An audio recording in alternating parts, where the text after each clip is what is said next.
escudriñemos nuestros caminos y volvamos a Jehová. Levantemos nuestras manos al Señor.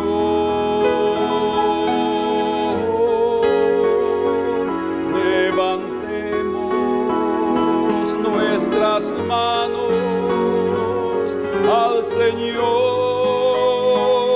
de los cielos y volvamos a Jehová nuestro Dios.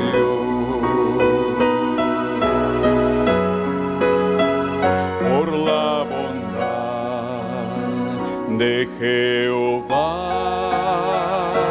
no hemos sido consumidos, porque nunca decayó su bondad.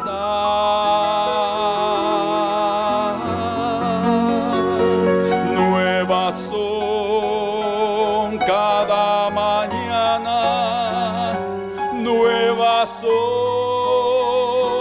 cada mañana, y muy grande su fidelidad.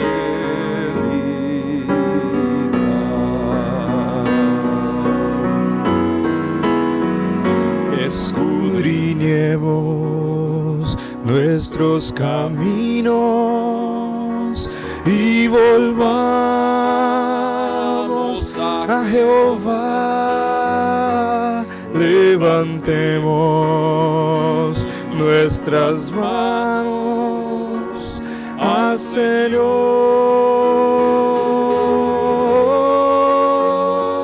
Levantemos nuestras manos al Señor de los cielos y volvamos a Jehová nuestro Dios. Por la bondad de Jehová no hemos sido consumidos, porque nunca decayó su bondad.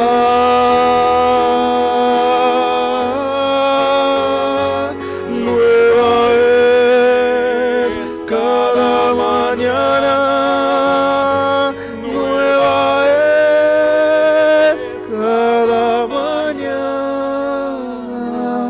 y muy grande su fidelidad.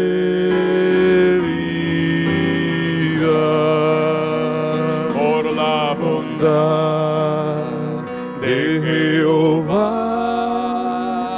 no hemos sido consumidos, porque nunca decayó su bondad.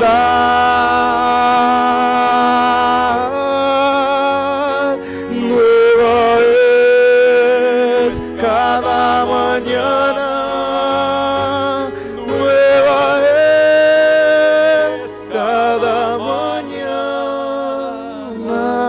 y muy grande su fidelidad.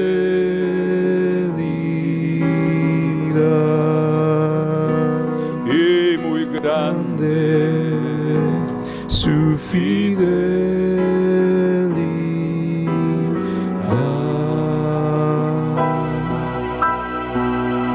Señor, eso lo podemos decir en esta mañana, que tu fidelidad es hasta los cielos y tu misericordia cubre, Señor, las nubes sobre nosotros. Gracias, Señor, porque nuestra vida se siente guardada y protegida en ti. Pero sí necesitamos, Señor, cada día escudriñar nuestros caminos, escudriñar nuestro corazón para que no haya nada que interrumpa, que sea un muro, una pared, Señor, que impida tener una buena relación contigo todos los días de nuestra vida. Que no haya una raíz de amargura, que no haya un enojo, que no haya una ira, Señor, que venga a manchar nuestras vestiduras con las cuales hemos sido vestidos para presentarnos limpios delante de ti, Señor. Por eso en esta hora agradecemos por esa benignidad y agradecemos por el espíritu de arrepentimiento en nuestros corazones, Señor, para que lo mantengamos todo el tiempo y estemos con nuestras vestiduras blancas para tener derecho de participar del fruto del árbol de la vida. Muchas gracias, Señor. Te bendecimos y te glorificamos en Cristo Jesús. Gracias, Padre. Amén. Amén. Podemos sentarnos y vamos de lleno a aprovechar ahora estos minutos que tenemos esta mañana con ustedes para seguir estudiando sobre las lecciones de la vida. Y realmente, con razón, el libro de Génesis es llamado Orígenes. Génesis quiere decir el origen de todas las cosas, la fuente de donde todo surgió. Y ahí, sin duda, encontramos a través de esas historias de la vida de los hombres de fe, de sus hijos, de sus mujeres y de los personajes que ahí aparecen, lecciones importantísimas que pueden prácticamente enseñarnos cómo vivir. Y creo yo que lo que ellos vivieron y lo que quedó registrado abarca todo el universo de las relaciones humanas, abarca todo el conglomerado de seres humanos y nos muestra cómo Dios equilibra las cosas con su justicia y con su sabiduría y con sus juicios. Entonces, vimos últimamente las primeras 5 lecciones sobre que nos enseñó la vida de Ruth. Las mencionamos, pero para un repaso rápido diremos que la vergüenza de sentirnos preteridos o omisos, que nos hacen a un lado por otras personas, eso no debe ser motivo para traicionarnos a nosotros mismos en nuestros sentimientos y hacernos sentir mal, sino todo lo contrario, con una buena actitud, con una actitud humilde, ver al Señor en esto y no considerar ese menosprecio, sino realmente la única manera de conquistarlo es a través de un corazón humilde y con los ojos puestos en el Señor. Vimos también que esa actitud negativa que tomó Raquel le impidió ver las cosas buenas de la vida. Ella tenía cosas muy buenas como nosotros también las tenemos, y que dejamos de verlas debido a estar poniendo nuestros ojos en las cosas negativas, que a la larga, si pudiéramos ver, son tan pocas que no merecen que nosotros les prestemos atención. La actitud negativa también son enemigas de la paciencia y de la esperanza, porque una actitud negativa nos puede hacer tomar decisiones incorrectas, tratando de cambiar las cosas, tratando de huir de una realidad, tratando de huir de una circunstancia. Pero recuerden que nuestro Dios no es un Dios circunstancial. Él no depende de las circunstancias, Él maneja las circunstancias, Él las domina. De hecho, Él está en todas las cosas, y nosotros tenemos que ver lo que estamos pasando con esperanza de que vendrán días mejores, porque no siempre estaremos en circunstancias duras y difíciles. Dios le dio hijos a Raquel cuando Él quiso, y Él cambió su suerte, Él cambió su vida, porque también ella tuvo un cambio de actitud, tal vez no como se pudiera desear, como alguien que lo ve desde una perspectiva ajena o de fuera, que analiza la vida de otros. Y por otro lado, nosotros no podemos entender la realidad total de la vida de otra persona, porque no vivimos en su propio ser, ni sentimos sus propios sentimientos, ni cuáles son sus problemas, ¿verdad? Hay personas que tienen serios problemas y uno tiene que aprender a convivir con ellos y entenderlos. Yo creo que llegó un tiempo en el cual Lea también entendió a Raquel, cuáles eran sus luchas, por qué ella era así, por qué tenía una actitud tan negativa, por qué ella renegaba, por qué tenía una mala relación hasta con su marido debido, aún teniendo su propio amor, aún siendo favorecida. Algunos de nosotros tenemos que aprender también a tener paciencia. Y eso solo lo podemos tener teniendo una buena actitud y viendo al Señor, porque eso nos va a dar la capacidad de poder entender y tener paciencia de otras personas. Las actitudes negativas nos impiden disfrutar el presente. Recuerden que lo mencionamos y eso es una realidad. Hay mucha gente que vive del pasado o otras que viven creyendo solo en un futuro mejor, y es bueno vivir pensando en un futuro mejor, pero es mejor vivir un presente mejor. O sea, el futuro es el fruto de lo que nosotros estamos haciendo el día de hoy. Entonces, el disfrutar el día de hoy, eso es lo importante. Ver al Señor, ver las cosas, aún en medio de las situaciones difíciles, eso va a darnos realmente el verdadero sentido de la vida. Las actitudes negativas nos impulsan a echarle la culpa a otros de nuestra desventura. Y eso es así, pero que Dios nos libre de esas actitudes negativas. Veamos al Señor en todo y nos vamos a dar cuenta cómo es que otros no es que tengan la culpa. Ellos forman parte de ese sistema, de ese ecosistema, digamos así, de relaciones humanas, y ellos también fungen hacen una función muy importante, ejecutan algo también importante, y aunque tal vez en el momento no entendemos por qué están actuando de esa manera, no hay duda que están contribuyendo a que todas las cosas se encajen para el bien de todos. Entonces tenemos que tener paciencia, y eso solo lo podemos ver en la presencia del Señor. Y lo estoy recalcando porque eso es a lo que vamos a considerar el día de hoy, ¿verdad? Ella estaba echándole la culpa a Jacob de no tener hijos.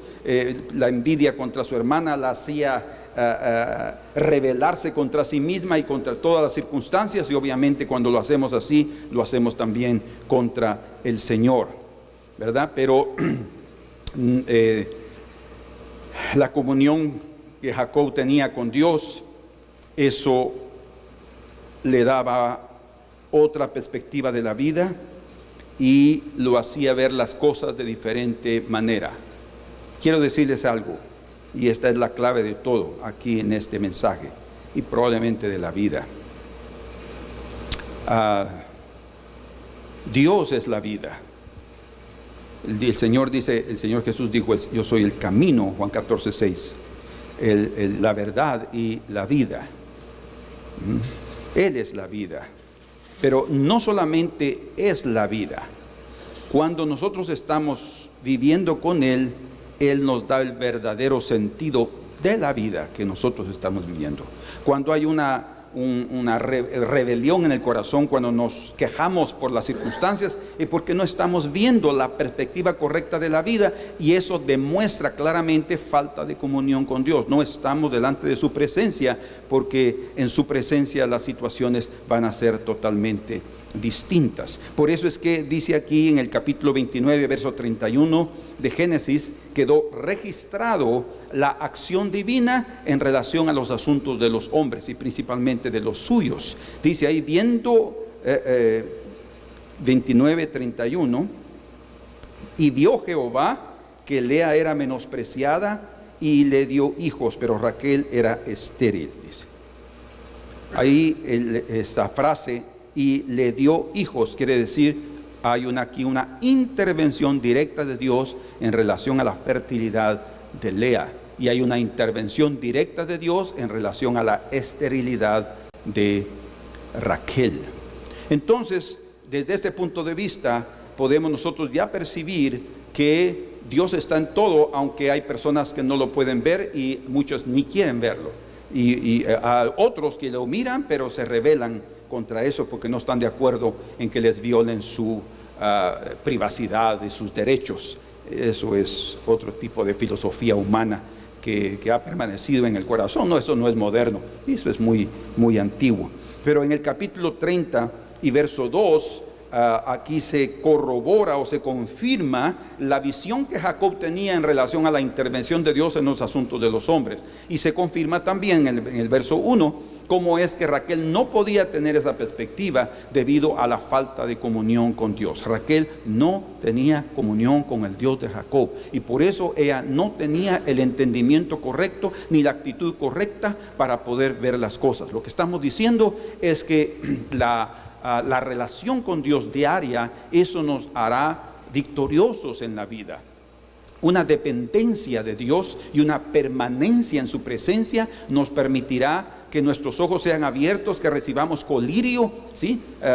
Hay médicos, oftalmólogos que recomiendan a muchas personas que usan lentes, otros también principalmente lentes de contacto, muchas personas creo, usar un colirio diario para poder hidratar los ojos, porque principalmente el lente ahí adentro va a irritar la retina, toda la parte del ojo.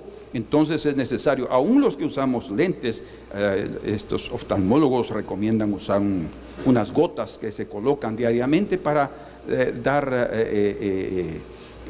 lubricación a los ojos, para ayudarlos, ¿verdad? De hecho también las lágrimas nos ayudan bastante, es el colirio natural que el Señor nos ha dado para limpiar los ojos, es impresionante en relación a eso. Pero entonces dice aquí en el verso 2, ya lo hemos leído, pero es bueno afirmar estos pensamientos muy importantes que dice, y Jacob se enojó contra Raquel. ¿Por qué se enojó contra ella? Estaba enojado por las palabras que estaba diciendo, dame hijos si no me muero. O sea, ya lo hemos visto, pero se enojó y le dijo, aquí está el punto, ¿soy yo acaso Dios que te impidió el fruto de tu vientre? Si ustedes relacionan y confirman ese versículo 2 con el versículo 31 del capítulo 29 que acabamos de leer, que fue el primero, van a ver que ahí al final dice, pero Raquel era estéril. Pero en el verso 2 del capítulo 30, Jacob prácticamente está declarando que ella era estéril porque Dios se lo impidió. O sea, no es una cuestión únicamente de tener un problema genético, de tener un problema biológico o tener una enfermedad congénita. En fin, nosotros lo vemos de una forma muy natural. Y de hecho, como seres humanos, vemos la vida de una forma muy natural. Y eso nos impide ver el mover de Dios, porque Dios es espíritu, ¿sí? Y dice la Escritura que los que le adoran deben adorarlo en espíritu y en verdad. O sea, deben aprender a vivir en la atmósfera, en el ambiente, ¿sí? En el nivel de Dios se mueve. Y eso nos lo da el Señor, esa oportunidad de poder entrar a su ambiente espiritual. El Señor nos la da a través de entrar a su presencia, en oración, en alabanza y en adoración. Cuando nosotros entramos a su presencia, nuestros ojos reciben colirio. Cuando entramos a su presencia, nuestra mente recibe los pensamientos que debe pensar, ¿verdad? Fuera de su presencia, en medio de las circunstancias que vivimos, las propias circunstancias difíciles, duras y todo, nos condicionan nuestra mente, nos llevan por un camino en el cual podemos hasta negar muchas cosas. Imagínense, Pedro nunca se imaginó que él podía negar al Señor. Nunca, Señor, voy a hacer una cosa así. O sea, nosotros mismos ni siquiera sabemos hasta dónde podemos llegar en fallar. Cuando estamos en circunstancias como el Señor le dijo a Jeremías, si no has podido correr con los de a pie, ¿cómo podrás correr con los de a caballo? Lo que está diciendo es que hay momentos en la vida que las presiones son a tu nivel, pero después son a nivel de otros que tienen más fuerza. Y cuando eso sucede, vamos a demostrar o a revelar nuestra debilidad. Entonces, pero para evitar eso, aunque reconozcamos nuestra flaqueza, nuestra limitación, tenemos que tener la visión correcta. Cuando tenemos la visión correcta, entonces las cosas son diferentes, ¿verdad? Como el centurión, cuando el Señor le dijo, ve, tu hija vive, ¿verdad? ¿Qué sucedió? Él le dijo, Señor, yo también estoy puesto bajo autoridad y digo a este, haz esto y lo hace. Y Señor, di una sola palabra. Y el Señor dijo, sea hecho. O sea, él estaba viendo, y en la presencia del Señor él pudo entender, él pudo ver la gloria de Dios y el poder de Dios en la vida de Jesús. Y él dijo: Señor, es suficiente, no tienes por qué ir, yo no soy digno de que entres debajo de mi techo. Di una palabra, y conforme a eso, y su mundo fue diferente. Vio el poder de Dios manifestado, vio la cura, vio prácticamente la resurrección en su propia casa, debido a que tuvo la visión correcta en la presencia del Señor. Entonces aquí Jacob, llegando a un paréntesis, cerrando el paréntesis, Jacob podía ver cómo Dios se movía en su vida. ¿Por qué? Porque él tenía comunión con Dios, no así Raquel. Entonces, una mala actitud, aquí nos está llevando a la número 6. Que vimos 5, si ustedes se recuerdan. La número 6 entonces nos lleva a que una mala actitud revela falta de comunión con Dios. Cuando nosotros estamos con una mala actitud, es porque no hemos buscado al Señor. Y algunos, pues no, yo ya lo busqué. No, cuando hay una mala actitud, tenemos que ir en oración, buscar al Señor y salir de ahí hasta que tengas paz. Ay, no puedo hacer eso, pastor, yo no oigo, no. Nadie puede decir: yo no oigo la voz de Dios, yo no puedo ver al Señor, yo no puedo entender, no, porque eso es negar la forma como Dios quiere moverse. Él quiere hablarnos, Él quiere dirigirnos. Dice que Él puede dirigirnos hasta con su vista, sin hablarnos, con sus ojos. Nosotros podemos sentir la mirada de Dios, podemos sentir sus sentimientos y podemos oír su voz también. Él puede hablarnos. Pero es cuando nosotros estamos poniéndole más importancia a las situaciones, es que eso nos impide. Es como que colocara una coraza sobre el corazón y lo hace insensible. Eso es tener un corazón incircunciso. Es lo que quiere decir en el hebreo, un corazón incircunciso, un corazón cubierto de dureza. Cuando el corazón es circuncidado, esa es la verdadera circuncisión que nos lleva, que nos introduce a la nueva alianza, al nuevo pacto. El corazón tiene que ser sensible, y eso solo se consigue en la presencia del Señor, que es el que circuncida el corazón. Tenemos, y dice Jeremías 4:4, que debemos de circuncidar nuestros corazones, les dice a los varones de Israel, el profeta. Y lo que estaba hablando es: arrepentidos de vuestras iniquidades, dice. O sea, el arrepentimiento, cuando nosotros entramos reconociendo delante del Señor de nuestras fallas, de nuestros errores, no señalando a los otros, pero Señor, mira cómo me están tratando, mira esto. No vivamos de esa manera. Lleguemos nosotros y nosotros seamos los protagonistas de ese encuentro con el Señor.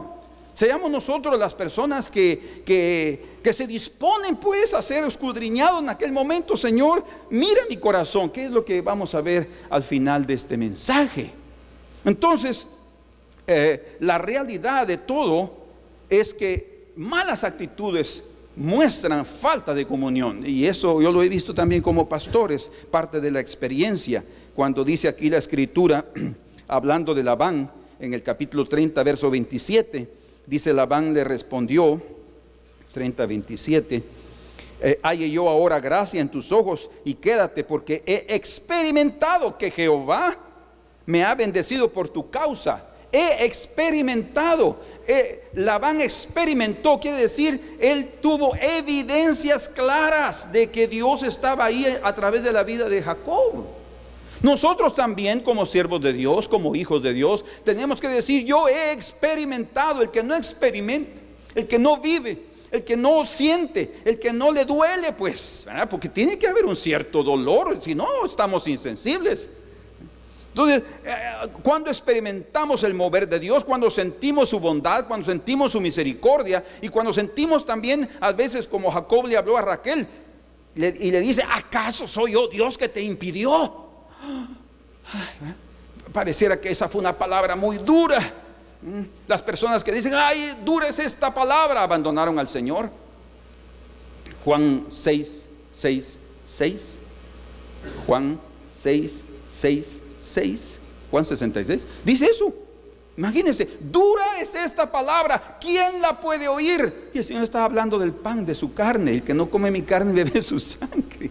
Pero no lo soportaron, porque iba en contra de sus creencias, en contra de sus perspectivas humanas. Hermanos, no nos cerremos, no seamos de aquellos que bloquean el mover de Dios. Necesitamos abrir la puerta, necesitamos abrir la ventana, necesitamos quitar la cortina para que entre la luz de los cielos e ilumine nuestro cuarto, que está lleno de oscuridad debido a que no estamos viendo las cosas claras, porque nuestros pensamientos están conturbados por las circunstancias, porque no cambiamos, porque no cambian los otros. No, hermanos, la clave está todo en aquel que puede cambiar la vida de una persona y las circunstancias. Ese es el Señor, y eso solo lo conseguimos cuando podemos entrar a su presencia, pero con humildad y desarmados. Esa es la clave. Desarmados, no tenemos que venir ahí con disculpas y decir, pero Señor y esto, pero Señor y esto.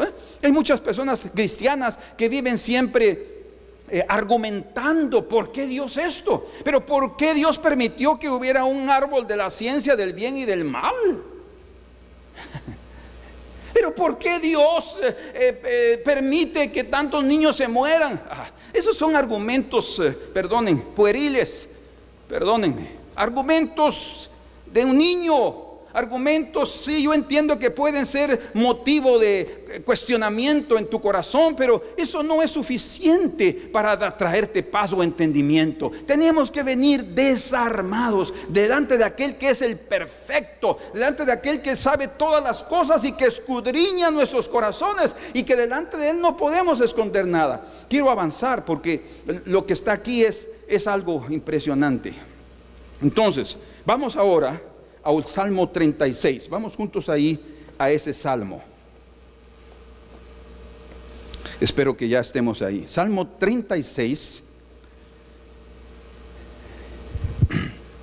Este salmo es una joya, como todos, pero es una joya en el sentido de dar a conocer los caminos del hombre, que el hombre que menosprecia al Señor, del hombre que no quiere buscar a Dios, y de aquellos que se acercan al Señor. Vean todo, es como dice el Señor, que Él va a escribir un libro de memoria de aquellos con el nombre de aquellos que temen al Señor. Y en el último día, en el fin, se va a saber quién teme a Dios y quién no, o quién sirve a Dios y quién no lo sirve, dice. Dos grupos. Entonces, el grupo que no lo sirve es aquel que no lo busca, es aquel que ni siquiera le interesa saber si Dios tiene algo a decirle, porque Él es su propio Dios, Él quiere vivir su propia vida. Entonces, eso se manifiesta aquí en el Salmo 36, desde el versículo 1 hasta el versículo número 4, que habla del impío. Yo no voy a entrar en detalles porque quiero entrar a otros que aquí son muy importantes. Otro día yo les comparto sobre eso. Pero en el versículo número 5, ahí el salmista comienza a mostrar lo importante del carácter de Dios y de los atributos divinos, de los cuales nosotros debemos agarrarnos, ¿sí? Tomarlos para darnos vida y su bendición. Entonces, creo que vale la pena que aquí, en este punto número 6, consideremos aquí el Salmo 36, del versículo 5, creo, hasta el versículo número 10. Esto aquí es importantísimo. Dice: Jehová, hasta los cielos llega tu misericordia. Está diciendo que no importa dónde nos vayamos, Dios va a estar ahí para tener misericordia de nosotros. Y tu fidelidad alcanza hasta las nubes. O sea, está diciendo no hay límite, pues nosotros no somos capaces por sí solos a llegar a las nubes. Necesitamos de otros instrumentos, de un avión, lo que sea. Pero lo que está diciendo es que su fidelidad está ahí disponible. Alcanza todo, es ilimitada su fidelidad. Ahora, dice aquí, tu justicia es como los montes de Sión. Y quiero que vean esto, porque cuando hablamos de la justicia de Dios, estamos hablando de su equidad. Él es un Dios que no hace acepción de personas, un Dios que no toma cohecho, dice, un Dios recto. Eso está hablando de su justicia. Él no va a tener favorito en este y preferir el otro. No hay acepción de personas en Dios. Cuando Él tenía un círculo más próximo, era simplemente el hecho de personas querer más estar cerca de Él, y Él lo permite. Eso sí, Dios permite a personas que se acerquen a su presencia más y más y más, y Él, bienvenidos. Con ellos también va a tener más comunión, por favoritismo no, sino por una atracción que los otros responden y son cambiados, porque ahí son iluminados como Moisés en la presencia del Señor. Entonces su justicia aquí es comparada a los montes de Dios. Dice el monte de Dios que permanece para siempre, que no se mueve sino permanece para siempre. Lo que está hablando de los montes es de firmeza, no solo de la grandeza de ellos, sino son firmes, ahí firmes. Entonces la justicia de Dios está siendo comparada a los montes de Dios. Eso significa a su firmeza. La justicia es firme, Él no va a cambiar, no tiene doblado ánimo, no se inclina a uno y a otro, no, Él es justo.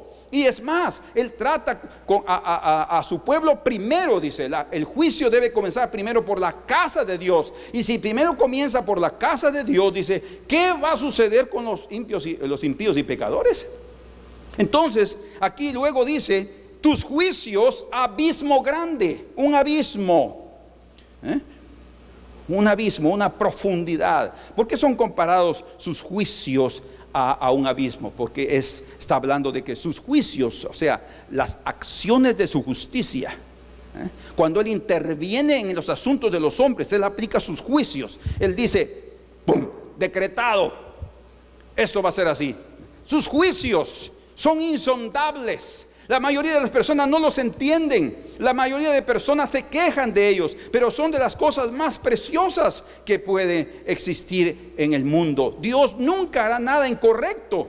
¿Por qué? Porque Él es el perfecto. Y dice, tus juicios, abismo grande, oh Jehová, al hombre y animal conservas. ¿Se dan cuenta? Aquí está hablando de un balance ecológico, llamémosle así, espiritual. Un balance ecológico de entre las relaciones humanas y también la preservación hasta de los animales. Lo que está diciendo es que toda su creación es objeto de su cuidado. Toda su creación es objeto de su providencia. Él toma cuenta de todos y de cada uno.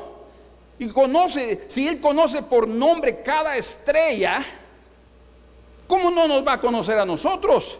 Como Él mismo dijo, no valéis vos más que un pajarillo, o un pajarito, no vales más que eso. Entonces no se afanen, hombres de poca fe. La poca fe es falta de comunión. Cuando no tenemos comunión, entonces nos abalamos, nos conturbamos, nos preocupamos. La preocupación es natural en el ser humano, pero ella puede apagarse como se apaga un fuego fácilmente si nosotros quitamos el oxígeno que provoca la llama, está ahí, se puede apagar. O sea, lo que estoy diciendo es que hay formas como las cosas pueden cambiar, y eso lo encontramos en su presencia. Por eso dice en el verso 7, cuán preciosa, oh Dios, es tu misericordia. Por eso los hijos de los hombres se amparan bajo la sombra de tus alas. Aquellos que experimentan su misericordia, porque la misericordia no solamente es derramar de su gracia hacia los seres humanos, derramar de su amor a los seres humanos, sino también debido a la miseria de los seres humanos. Misericordia tiene un origen también latino, y de latín quiero decir, y habla recordarse de la miseria. Con misericordia, de recordarse de la miseria, tiene que ver algo del corazón, cordia. Y el Señor pues tiene misericordia de nosotros porque sabe quiénes somos, sabes que somos flacos, que somos débiles, y entonces por eso su misericordia está constantemente. Él no está ahí para acusarnos. Por eso leemos en Hebreos 4:16 que nos acerquemos confiadamente al trono de la gracia. ¿Por qué? Porque Él está ahí, Él es un sumo sacerdote, dice también Hebreos, que sabe compadecerse de nosotros porque fue tentado en todo, pero sin pecado. Entonces puede entendernos, puede saber lo que nosotros vivimos y experimentamos, y nos puede levantar si nosotros llegamos con la actitud correcta. Entonces dice: Señor, cuán preciosa es tu misericordia. Por eso los hijos de los hombres se amparan bajo la sombra de tus alas. Si tú llegas ahí bajo esas alas, podrás experimentar lo maravilloso que queremos compartir y estamos compartiendo contigo en esta mañana. Y dice aquí, verso 8: serán completamente saciados de la grosura de tu casa. Saciados de la grosura de tu casa, y tú los abrevarás del torrente de tus delicias. Aquí hay dos cosas importantes: comida y bebida. Comida en la mesa del Señor y bebida. El Señor quiere que comamos, y ustedes saben que nosotros somos, físicamente hablando, lo que comemos. Lo que nosotros colocamos en el cuerpo, eso va. Si comemos mucha grasa, si comemos mucha, como dice aquí, grosura, eso va a darnos también grosura aquí, ¿verdad? Principalmente en la parte media del cuerpo. Entonces quitan unos cachetones. ¿Pero por qué? Porque es lo que nosotros comemos. En lo espiritual es igual. Nosotros tenemos que aprender a comer de la mesa del Señor. Cuando comemos de la mesa del Señor, nuestro cuerpo espiritual tendrá la fortaleza necesaria para enfrentar lo que viene. De hecho, cuando habla la Escritura en Efesios 6 de la coraza, de la vestidura de soldado del cristiano, está hablando de una coraza de justicia, de un yelmo de salvación, de una espada. Está hablando de sandalias, está hablando del escudo de la fe. Todo eso es parte de una vestidura de un soldado, de alguien que se defiende y ataca también. Pero todo eso es parte de una comida espiritual y de una bebida espiritual. Qué rico es beber de la fuente del Señor. Qué delicioso es salir de ahí sintiéndose limpios por llegar a su fuente, salir de ahí satisfechos, no hablando de nuestro estómago natural, sino del estómago del alma, ¿verdad? Del alma satisfecha porque Él nos da de su comida. Oh, que esta mañana podamos estar ahí en esa mesa comiendo y bebiendo aún algo más que el Señor tiene para nosotros. Está un postre esperándonos. Dice aquí en el verso 9: porque contigo, con Dios, está el manantial de la vida. El manantial de la vida. Cuando habla de un manantial, está hablando de una fuente. De una fuente constante de agua. El agua es la vida. Yo estaba compartiendo algo sobre el Salmo 36 el domingo pasado. Y al final del culto se aproximó Pedro, uno de mis nietos, y él me dijo, él iba en el carro atrás conmigo y me dijo: abuelito, cuando estabas hablando sobre las aguas y estabas hablando sobre que cuando alguien va a comprar una tierra, lo primero tiene que ver es que si tiene agua o un río o una fuente, pero principalmente una fuente natural. Una buena cantidad de tierra, obviamente, para tener, porque no cualquier sitio de 400 metros cuadrados va a tener una fuente, ¿verdad? Pero está hablando de un campo grande. Cuando hablaste de eso, yo dije: ¿será que al principio Dios también Él crió las cosas para que tuviera suficiente agua? ¿Y sabes qué pasó? Dice, yo me fui a Génesis capítulo 1 y comencé a ver, dice, y yo vi que el Señor preparó la tierra, pero lo más importante que Él tenía ahí era agua. Y Él me mostró y me abrió la Biblia y estaba diciendo ahí, y dice, vamos a ver aquí, y verso 6 dice: y dice Dios, haya firmamento, aquí, el firmamento. Y luego dijo: haya expansión en medio de las aguas y separe las aguas de las aguas, dice. Y llamó Dios en el verso 10 a lo seco tierra, y a la reunión de las aguas llamó mares, y vio Dios que era bueno. Y él estaba viendo ahí que Dios mismo preparó, porque mencionamos que en el jardín del Edén había una fuente, un río que salía de ese para dar vida. Y entonces fue interesante su pensamiento. Y nos alegramos mucho de ver que él estaba meditando en las cosas del Señor y en su camino. Y eso es lo que tenemos que tener nosotros. Dios nos ha dado, hermanos amados, una fuente. Este jardín aquí que se llama corazón, Él ha puesto una fuente de vida que tenemos que aprovecharla. Bien dice la Escritura en Romanos capítulo 10, dice: no digas ¿quién subirá al cielo? Porque eso es traer a Cristo de los cielos, dice. ¿Y quién irá al abismo? Porque eso es levantarlo de ahí abajo, dice. O sea, lo que está hablando es que no es una cuestión de ¿quién vendrá para enseñarme? ¿Quién subirá de ahí abajo? No, dice, en tu boca y en tu corazón, ahí cerca de ti está la palabra. Lo que está diciendo es que hay una fuente, pero para tener participación de esa fuente, para poder disfrutar y tener los beneficios de esa fuente, tenemos que llegar ahí y beber. Llegar y comer en esa fuente y beber de las aguas maravillosas. Con razón aquí el salmista dice: porque contigo está el manantial de la vida, en tu luz veremos la luz. Qué precioso. O sea, cuando nosotros llegamos a la presencia del Señor, no solamente llegamos a la vida. Y como dice en Juan capítulo 1, hablando de Juan el Bautista, dice: Él vino para dar testimonio de la luz. Él no era la luz, pero vino para dar testimonio de la luz, porque la luz que ilumina a todo hombre venía a este mundo. Cristo Jesús dijo: yo soy la luz del mundo. O sea, cuando Él es la vida. Pero cuando nosotros venimos a la vida, lo que sucede es que Él no solamente nos comparte su vida, sino también nos da el verdadero sentido de la vida. Podemos ver con los ojos del Señor esta vida, y podemos ver cómo Él está interviniendo y cómo Él hace las cosas en medio de nosotros de una forma maravillosa. Eso es ese Salmo 36 y el versículo número 9. Eso nos revela: en su presencia vamos a tener entendimiento. Si no lo buscamos, habrá una mala actitud. Esa mala actitud va a ser eliminada. Escuchen, esta mala actitud puede ser eliminada si nosotros entramos a la comunión con Dios, que es la vida y que se transforma en luz. Por eso dice: en tu luz, en su presencia, hay revelación.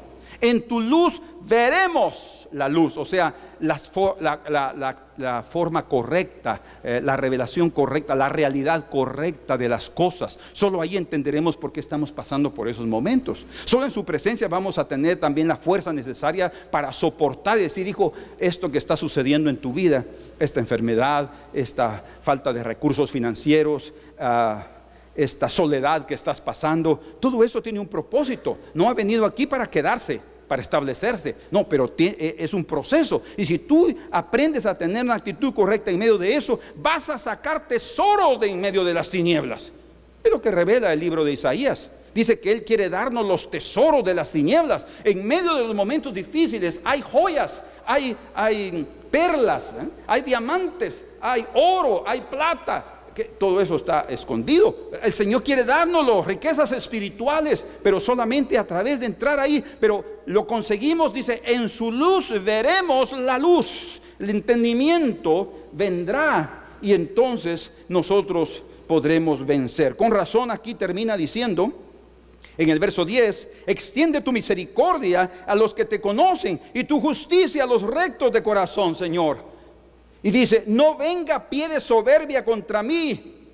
Yo entiendo tu misericordia, entiendo tu justicia, tus juicios, tu benignidad. Yo la amo, Señor, pero líbrame de caer en el mismo problema que han caído la mayoría de hombres, de rebelarse y de enorgullecerse, debido a que andan independientes y solos, sintiéndose ellos magníficos. No venga pie de soberbia contra mí, y mano de impíos no me mueva. Mano de impíos no me mueva. Es como que me agarraran que ve por este camino. No, Señor, no quiero trillar ese camino. Quiero andar en tu camino, Señor. Y para eso yo necesito estar en la presencia del Señor. ¿Por qué? Porque Él termina diciendo en el versículo 12: allí cayeron los hacedores de iniquidad, fueron derribados y no podrán levantarse. O sea, solo en la presencia del Señor se percibe que es el fin del camino del impío. Por eso es que Jacob le dice a Raquel: ¿acaso no es Dios el que te ha impedido? Lo que le estaba diciendo es: Raquel, entiende lo que está pasando contigo no es una cuestión solamente de una esterilidad natural. Busca al Señor.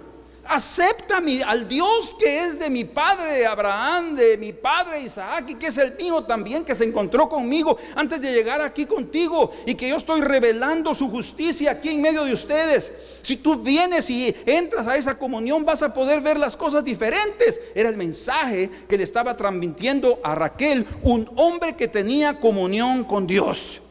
El Señor se revelaba en sueños, le dijo cómo vencer a Labán, le dijo cómo enriquecerse, le dijo todo. ¿Cómo? ¿Por qué? Porque buscaba la presencia del Señor. Y quiero terminar con esto, porque aquí es algo que vale la pena que entendamos un poco mejor. Cuando José fue vendido a Egipto,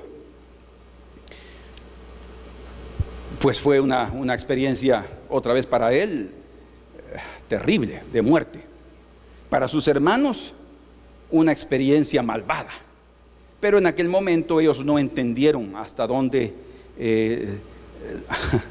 las cosas malvadas de los hombres Dios también puede administrar, manejar a favor de los santos, y a la larga, con el tiempo, hasta a favor de aquellos que han hecho mal.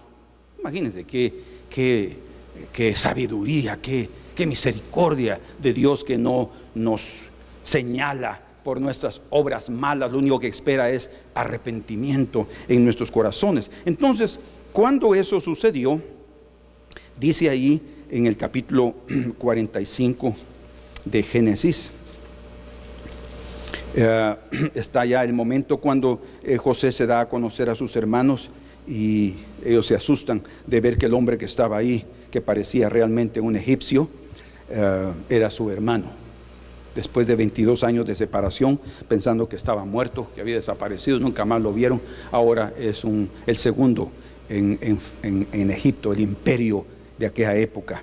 Y dice, ahora pues, les dice José, escuchen las palabras de José, 45:5 de Génesis. Ahora pues, no os entristezcáis, porque ellos estaban, la tristeza estaba tomando control de sus corazones. Miren, pues la actitud estaba ahí siendo bien, dando una presión muy fuerte sobre sus corazones, sintiéndose de una condenación tan grande, de ver a aquel que lo querían matar, que lo hubieran querido destruir, ahora ahí delante de ellos como un principal, un hombre de autoridad.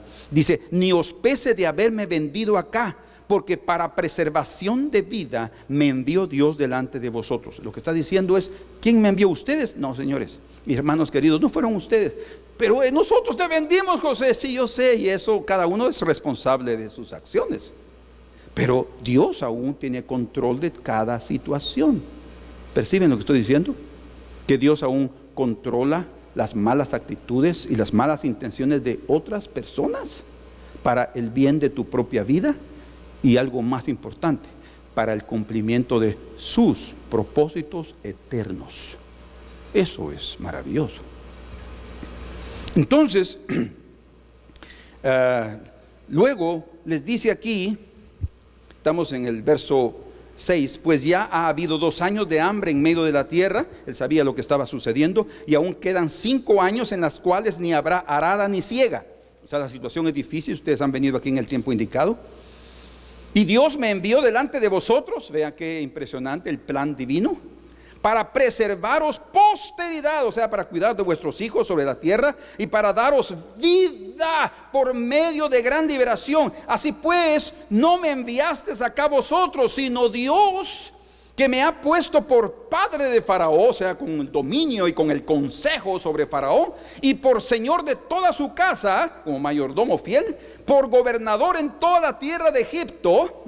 Daos prisa, dice, y ahí viene él y da la orden de mandar a llamar a su papá. Y aquí entonces todo cambia. Pero imagínense qué experiencia para esos hombres, ver que José no tenía ningún tipo de amargura en su corazón por las cosas que ellos le hicieron a él 22 años atrás. ¿Qué sucedió en el corazón de José? Él buscaba a Dios. Él tenía un manantial de vida. En tu luz veremos la luz. Cuando él buscaba a Dios, Y cuando él estaba buscando a Dios, él se recordó de sus sueños, o el Señor le recordó sus sueños. ¿Te acuerdas de esto y esto y esto? ¿Te acuerdas de esto? Y la envidia de tus hermanos. Sí, Señor. Quiere decir que hasta la envidia de ellos fue utilizada para empujarlos a que me enviaran para acá. Sí, fue triste y doloroso, José. Esas circunstancias fueron difíciles absorberlas para ti, pero todo eso contribuyó a que ahora estés aquí y tú puedas ser de bendición a aquellos que te lastimaron. Bendición a los que te hirieron. Bendición para aquellos que te ofendieron. Bendición para aquellos que desearon tu muerte. Oh, si tan solamente nosotros pudiéramos entrar a ese manantial de vida, en su luz veremos la luz. Podremos decirle a los hermanos, a las personas, aún nuestros verdugos, los que nos han lastimado, no se preocupen, Dios está en el control de todo. Y lo que ustedes, como dice aquí, leyendo al final, veamos esta parte aquí de Josué en el capítulo 50, de José, versículo 15, 50-15, dice: viendo los hermanos de José que su padre era muerto después de 17 años que pasaron ahí, dice, en Egipto, dijeron: quizá nos aborrecerá José y nos dará el pago de todo el mal que le hicimos. O sea, ahora ellos dijeron: yo creo que José, porque aún está vivo nuestro papá, entonces no hizo nada contra nosotros, pero después de que ahora que él ha muerto, ahora sí nos va a agarrar, se va a vengar, nos va a dar según lo que nosotros merecemos. Yo creo que hasta estaban dispuestos a recibir el castigo necesario a su prevaricación, estoy seguro, porque aquí lo mismo lo revela. Y dice: y enviaron a decir a José: tu padre mandó antes de su muerte diciendo, utilizando la autoridad de Jacob para aminorar o disminuir algún sentimiento incorrecto en el corazón de José. No lo conocían.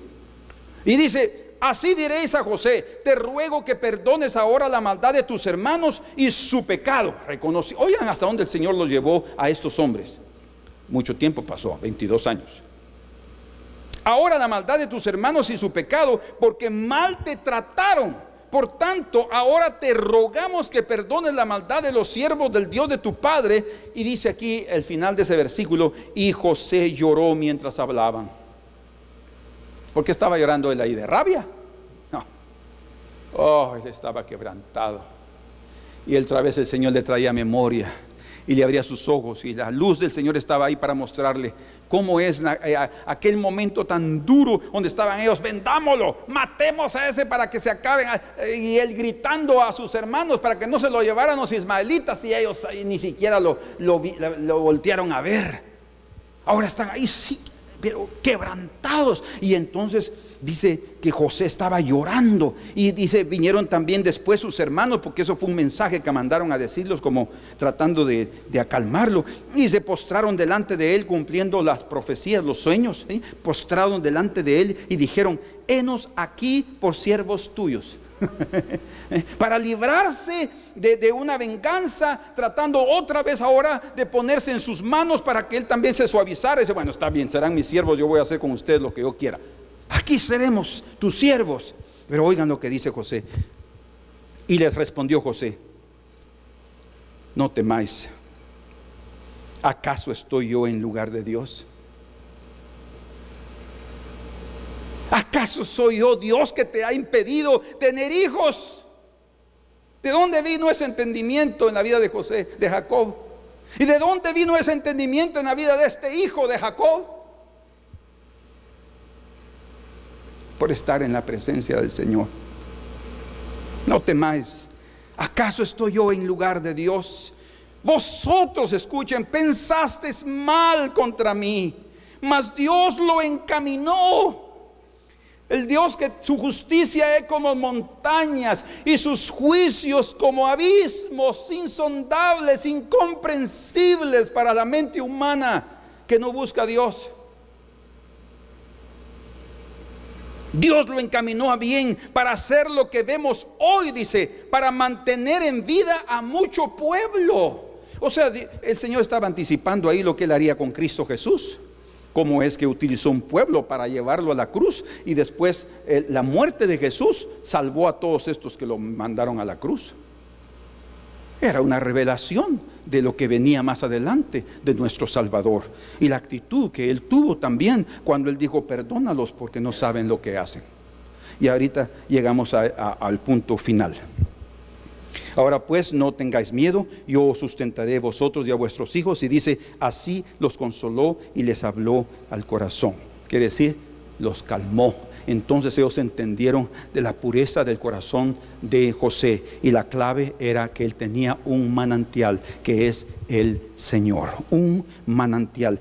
Quiero que vean conmigo, hay un versículo en Isaías, vamos ahí, Isaías capítulo 12 y verso 3, dice, es un canto que nosotros entonamos: sacaréis con gozo aguas de las fuentes de la salvación, dice ahí, 12:3, sacaréis con gozo aguas de las fuentes de la salvación. Y yo pregunto, ¿cuáles son esas fuentes de la salvación?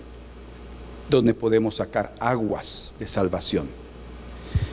Bueno, hay otro versículo, aquí hay un juego de números, es interesante. Isaías, yo sé que los capítulos y versículos fueron los hombres que lo colocaron en la escritura, pero sin duda hasta en eso el Señor tuvo dominio, porque Isaías 12:3 nos habla de las fuentes de salvación, y en Jeremías 2:13 solo cambiamos el número 1 para adelante del número 3 y nos lleva a Jeremías 2:13 y nos revela algo precioso ahí de esa fuente. Vean conmigo, capítulo 2 y versículo número 13.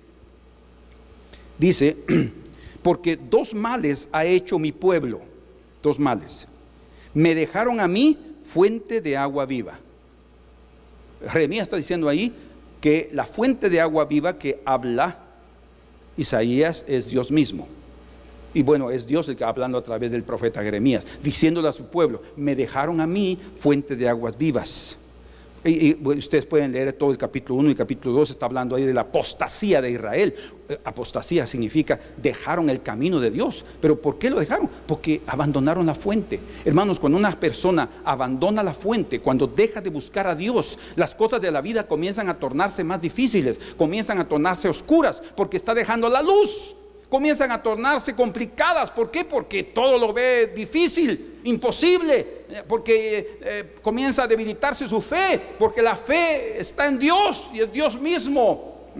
Nuestros ojos deben estar fijados en el Señor. Dice: dos males hizo mi pueblo, me dejaron a mí fuente de aguas vivas. Y dice: y cavaron para sí cisternas rotas que no retienen agua. O sea, lo que está hablando es que utilizaron sus propios recursos, utilizaron sus propios medios. Él nos ha dado una fuente y nosotros estamos cavando una o otra, la nuestra. Pero la fuente de Dios se ha dado para nosotros. Por eso Él dice, hablando del Espíritu Santo, dice en Juan 7:37 al 39, y esto dijo con respecto a aquellos que habían de recibir el Espíritu Santo, dice: ríos de agua viva correrían de su interior. Aquí está la fuente. Es una fuente que salta para vida eterna. De ahí tenemos que sacar aguas, de las aguas de salvación. Pero eso es buscándolo, adorándolo, bendiciéndolo, entrando a su presencia. Esa es la clave de nuestra vida.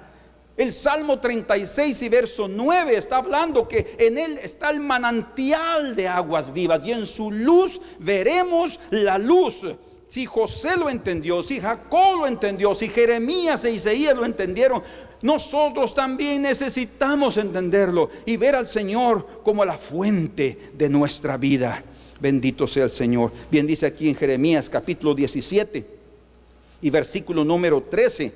Dice: oh Jehová, dice el profeta, esperanza de Israel, todos los que te dejan la fuente de aguas vivas serán avergonzados, dice, y los que se apartan de mí serán escritos en el polvo, no en el libro de la vida, porque dejaron a Jehová, ¿qué dice? Manantial de aguas vivas. ¿Quién es entonces el manantial de aguas vivas? Es nuestro Dios, y es ahí donde la vida se torna más fácil. No va a ser que no van a haber más problemas. No, problemas y circunstancias difíciles las vamos a tener, pero en su presencia vamos a poder enfrentarlas con la actitud correcta. Amén. Bueno, creo que en otra ocasión yo les comparto a ustedes algo más que he visto ahí con respecto a esto. Pero, porque no me daría tiempo para tocar este otro punto.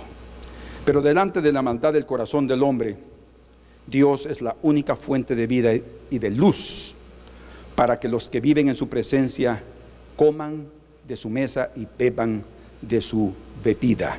Raquel vivió experiencias muy amargas porque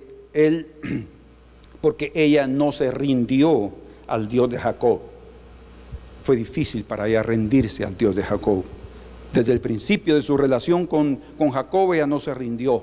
Así sucede en muchas vidas, no se rinden. Hay otros que caen ahí de rodillas y se quedan ahí y quieren permanecer ahí. No me saques de tu presencia, Señor. Dice, no me saques de este lugar si no voy a estar en tu presencia. Si tu presencia no va con nosotros, no nos saques de este lugar. Aquí quiero estar, Señor, aunque tengamos que vivir en el desierto.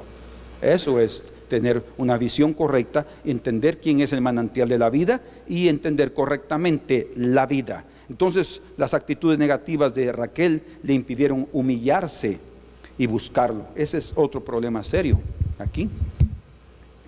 Sus actitudes negativas le impidieron humillarse y buscar al Señor. Sus actitudes negativas le impidieron eso. Por tanto, no tomemos posturas contrarias. ¿Saben por qué? Porque esas posturas contrarias nos llevan a tomar decisiones contrarias a la voluntad de Dios. Decisiones extremas nos llevan a tomar una postura contraria a la voluntad del Señor.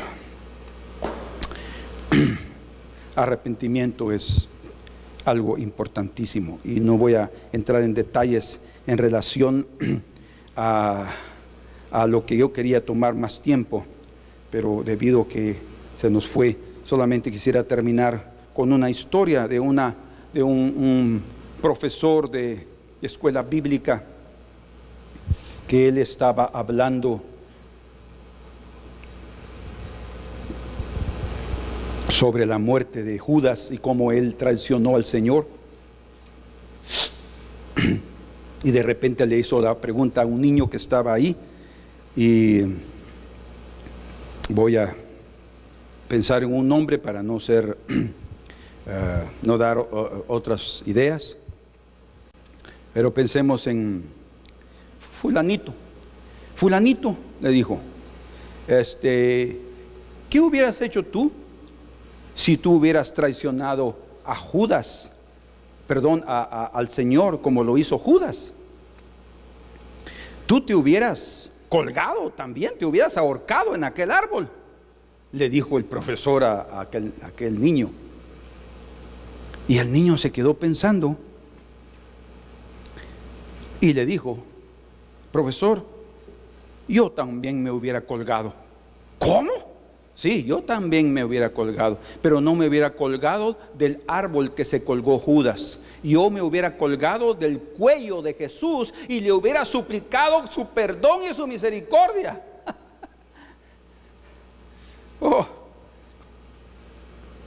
Que nosotros también, hermanos, veamos que no es una cuestión de haber fallado, de haber ofendido y luego sentirse tan mal que lo único que vamos a hacer es entregarnos a una destrucción nosotros mismos. No, hay misericordia, hay perdón con el Señor, pero Él quiere que lleguemos con un espíritu de arrepentimiento. ¿Saben ustedes que Judas podría haberse arrepentido, pero él no lo hizo? Y ese es todo el detalle que quería entrar. ¿Y saben por qué no lo hizo? ¿Saben por qué no se arrepintió? Porque él no vivió en la presencia del Señor durante esos 3 años y medio. Él no aprovechó la presencia del Dios Altísimo a su lado para rendirse. Él solo estaba pensando en las cosas de esta vida. Tanto es más que cuando el Señor lo reprendió, dijo: ay de aquel hombre, porque el Hijo del Hombre va para lo que se va a cumplir, y las escrituras se van a cumplir en él. Pero ay de aquel hombre por quien el Hijo del Hombre es traicionado. Dice: mejor le hubiera sido no haber nacido. Y eso lo dijo delante de Judas. Y eso lo dijo con el propósito de tocar la conciencia de Judas para llevarlo al arrepentimiento y reprenderlo por la miseria de dinero que estaba recibiendo, que ya había recibido por vender y traicionar al Señor. Y ya estaba con la bolsita de las 30 monedas de plata. Y cuando Jesús es condenado, dice que Judas va al templo y a devolver las 30 monedas de plata. Él sí se sintió con una cuestión difícil, una condenación terrible. Y escuchen, devolvió las 30 monedas como diciendo: no, yo entregué sangre inocente. No, lo que yo hice fue incorrecto. No quiero esto, no quiero tocarlo. Si él no estaba dispuesto más a tocar ese dinero que lo traicionó, que era parte del propósito de Dios al decir ay de aquel, no, eso no era una condenación. No estaba diciendo ay de aquel. No, Dios no estaba condenando a Judas. Él estaba haciendo un ay de aquel hombre. O sea, pobre de ese hombre. ¿Por qué? Porque no ha querido aceptar, no aceptó nunca la fuente. Su problema fue eso. No tuvo esa fuente para beber. Por eso nunca vio las cosas correctas. Solo vio el reino de Dios en una forma literal y que él pudiera ser el tesorero. No vio que el reino de Dios tenía que entrar primero a su corazón. No vio que el reino de Dios inicia con arrepentimiento. Ese fue su problema. Y ese es el problema de muchos cristianos. Necesitamos entrar a la fuente, que el Señor sea nuestro manantial, para que las cosas de este mundo no nos quiten la visión correcta. Como dijo aquel niño: yo también me colgaría, pero no del mismo árbol de Judas, sino en el cuello del Señor Jesús, para recibir su perdón y su misericordia. Oh Señor, gracias Señor en esta hora. Ten misericordia de todos nosotros y ayúdanos a caminar, Señor, delante de ti con un corazón bueno, con un corazón de una actitud correcta, viéndote en nuestras vidas, Señor, siendo iluminados bajo tu luz. Nosotros venimos delante de tu presencia tal como somos, de pecadores. Señor, prácticamente todos los discípulos podían haberlo traicionado. De hecho, todos lo traicionaron en otro sentido. No lo entregaron a sus enemigos, pero sí negaron que eran discípulos de Jesús. Se escondieron, tuvieron miedo. Y Pedro sí, personalmente, en la propia casa del sumo pontífice, delante de una sierva y de unos siervos, negó a su Señor. Pero él sí se arrepintió. Él sí halló gracia. Él sí se colgó del cuello del Señor y le dijo: Señor, perdóname. Y lloró amargamente. Oh Dios, por favor, danos luz en tu presencia, para que entendamos las cosas de la vida, para que no perdamos la oportunidad, Señor, de disfrutar esta vida de una forma correcta. Danos tus lentes, Señor, tus anteojos espirituales, que solamente podemos adquirir ahí en tu tienda, Señor, donde tú estás. Gratuitamente nos es dada, Señor, esa visión, ese colirio en nuestros ojos, para poder ver como tú ves este mundo, Señor. Tendremos misericordia de los que se pierden. Tendremos compasión de aquellos que reniegan o se quejan, porque entenderemos sus circunstancias, porque sabemos por experiencia que nosotros también haríamos lo mismo. Señor, en el nombre de Jesús, por favor, haznos cada día más como tú, y ayúdanos que en tu presencia, en tu luz, veamos la luz. Oh, en el nombre de Jesús. Señor, que tu advertencia, que tu palabra venga a tiempo para cambiar nuestros caminos, para detenernos en el camino que vamos y enderezar nuestra senda para agradarte a ti, Señor. Danos las actitudes que necesitamos en nuestro corazón. Te lo pedimos en el nombre precioso de nuestro Señor Jesucristo, Salvador y Señor. Aleluya. Aleluya, Señor. escuadriñemos nuestros caminos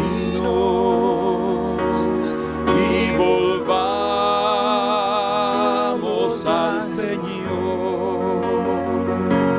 Levantemos nuestras manos al Señor.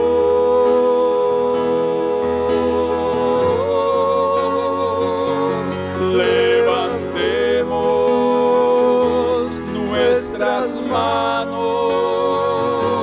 al Señor de los cielos y volvamos a Jehová nuestro Dios.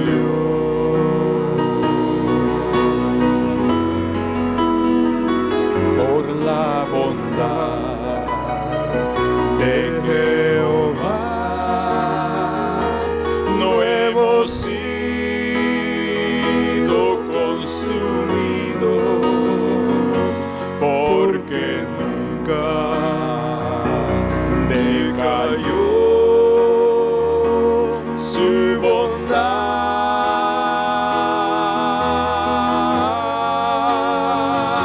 Nueva es cada mañana, nueva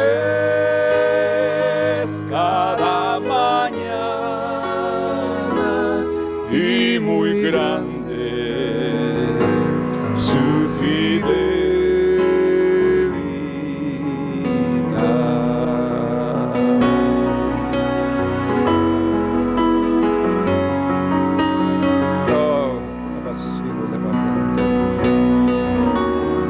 Oh Dios, qué precioso es tu camino, Señor.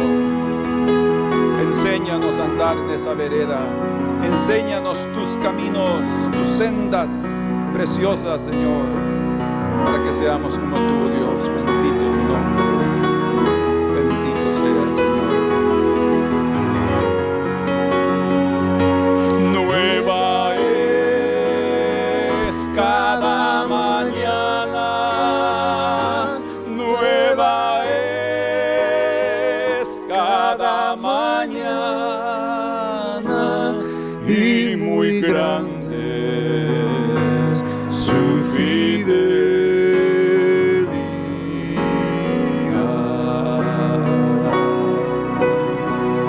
Amén. Que el Señor, hermanos, nos dé cada día más sed de esa fuente, que no perdamos la oportunidad de beber de esa fuente todos los días.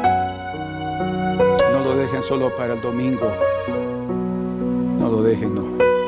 Es todos los días en el altar del Señor. Disfrutemos en su mañana su misericordia y en la noche su fidelidad. Disfrutémosla y veremos que la vida se va a tornar más fácil. Sí, su yugo es fácil y ligera su carga. Dios los bendiga y nos vemos en la próxima lección. Amén.